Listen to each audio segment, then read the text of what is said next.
Some people say that revenge is nothing but a bitter waste of time, that it's bad, that you shouldn't be doing it.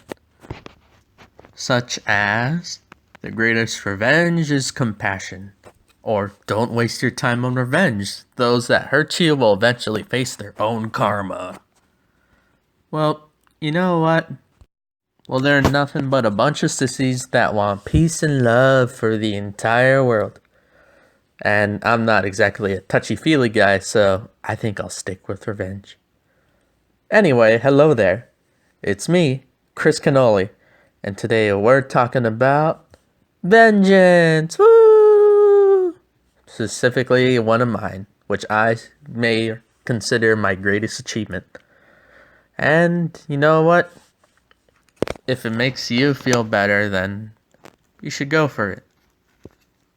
And let's get right into the news. Right now, let's get into the basics. Set up the groundwork, shall we? Like many revenge stories, it all started over a girl. And this girl we're gonna be calling T. Okay? Alright, let's move on. Now the next characters are antagonists. Or some might say he's the protagonist and I'm the antagonist. But since we're listening it to the story from my perspective, we're gonna go with antagonist, okay? This little prick right here, we're gonna be calling P.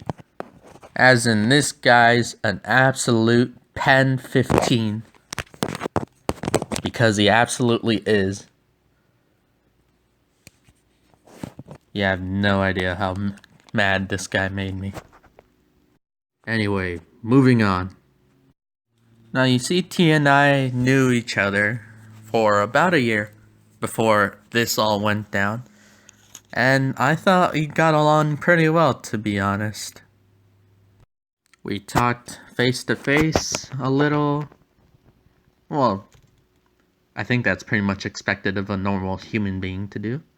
So, normalness acquired. Dun da da da! Mission accomplished. But for the majority, we talked over the internet. The internet, that thingy that lets you do pretty much almost anything that old people used to be able to do. Yeah, in fact, I got in a fight with some old lady on Twitter, like you usually do, because apparently she didn't appreciate my meme. Old people, am I right, kids? So, with everything going pretty well, I just sort of let the days go by. Water was flowing underground as it usually does. Like I said, let the days go by. And, it was the same as it ever was. Pretty much the same as it ever was. And, yeah. And that's when it all happened. The great tragedy has struck. I met the Bellend, the harbinger of destruction. Now, I was in a time where I was taller than both of my parents. I know exactly when this event happened, but I'm not gonna say just so I can keep it loose. Keep it loose, brother. Slip me some skin. If you've seen Good Morning Vietnam, I love you. If you've just seen a Robin Williams movie, I love you. Either way, moving on. This was a government class, so there you go. I'm not the biggest brain in the world. I do make some dumb decisions. Yeah, dumb decisions. But I'm not the smallest brain in the world either. I'm not a complete idiot like this Bellend. I'm good enough that I'm able to actually finish stuff. So, yeah, mission accomplished on almost all the tasks anyone assigns me. Now let's run through the things that I helped him with that really pissed me off for the rest of this. Okay? In this class, I was his only lifeline that he could trust.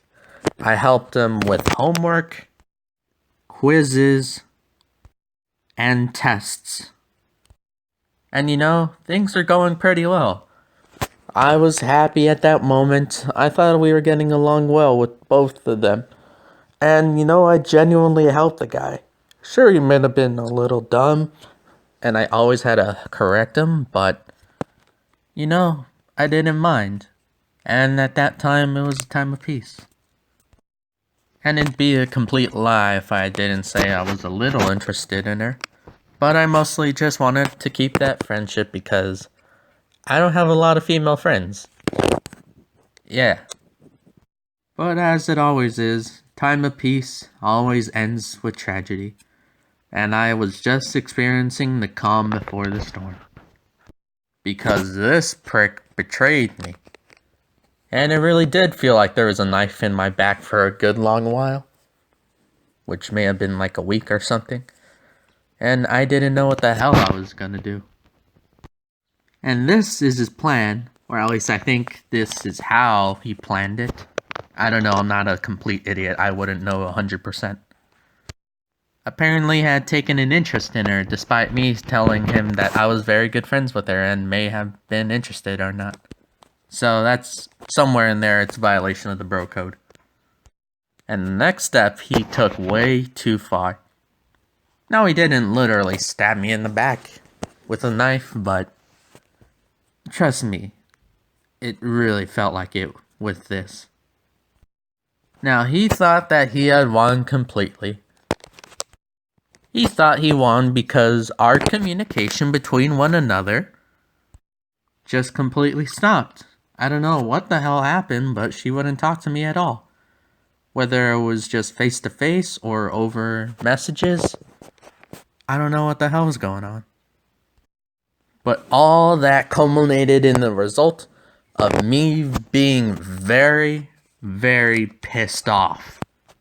And believe me, if this was the days of Wild West and freedom of justice, street justice, it definitely would have been that far.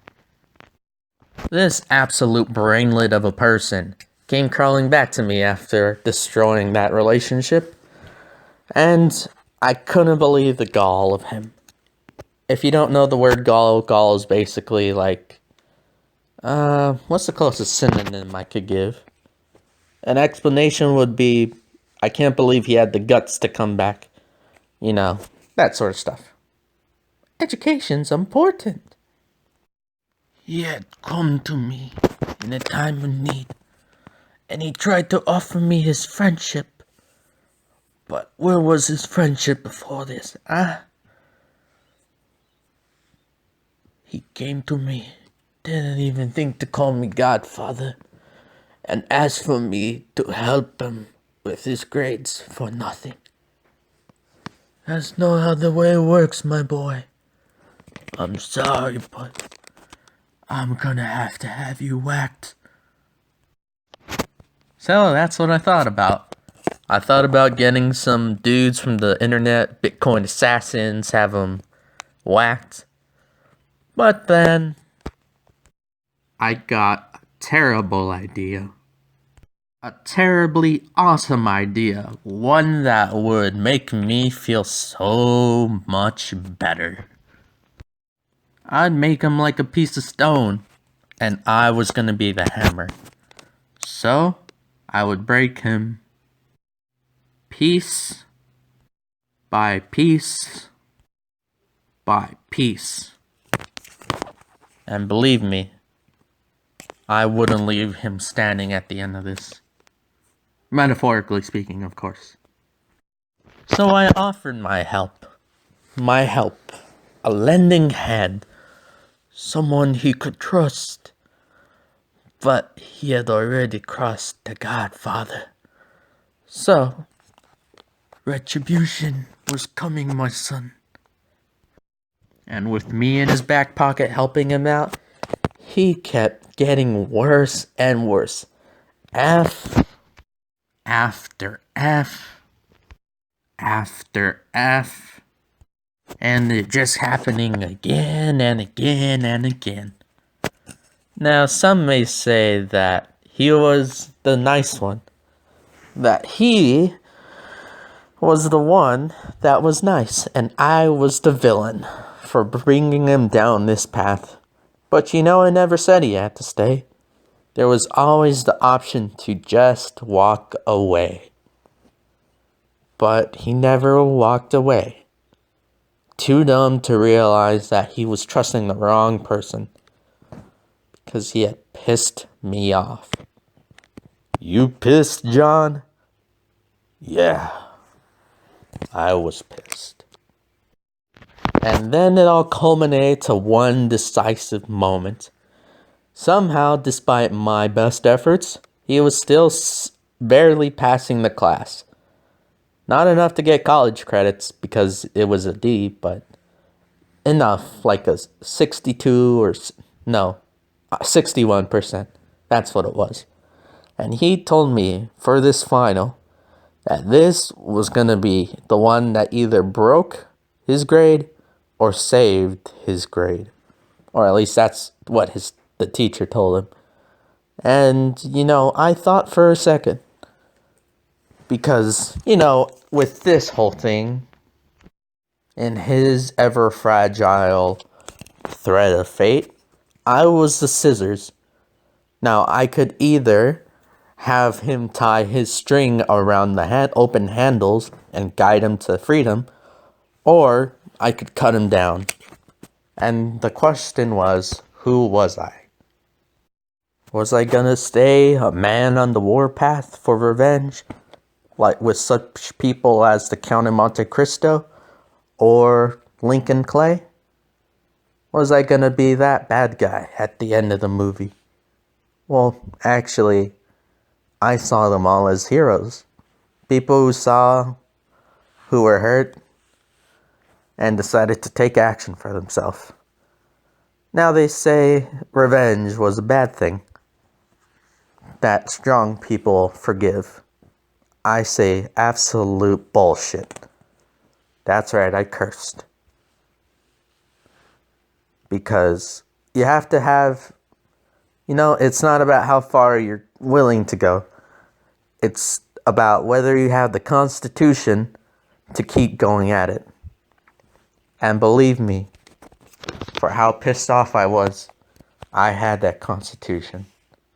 Now, some people are going to say, "Oh, Chris, you should have been nice at the end. You could have been a good guy." I didn't start this. He did. And you know what?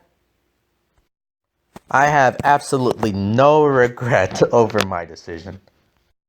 And that rope broke faster than a 500-pound woman sitting on the oldest tortoise in the world and killing it. That actually happened. Go look it up. But yeah, revenge is a sweet thing. And I completely got off scot-free. If he finds out through this video, then all I can offer is a wide open door, a pair of gloves, and a boxing ring. But now that he was tied down because of this mistake, this fatal mistake, I won. And I was very happy with it. And that's the story. A man who got really pissed off when someone he trusted betrayed him. Now you're probably wondering about the Black Mask. It's rather important to my history, but that's a story for another time. So either way, guys, I hope you all have a wonderful day and rest of the week. That's right, week, because I'm going to be trying to pump these videos out every Friday so you guys can enjoy. So either way, laddies and lasses and whatever else you want to be. Because personally, I define as a toaster, but science and California government still hasn't gotten back to me on that one.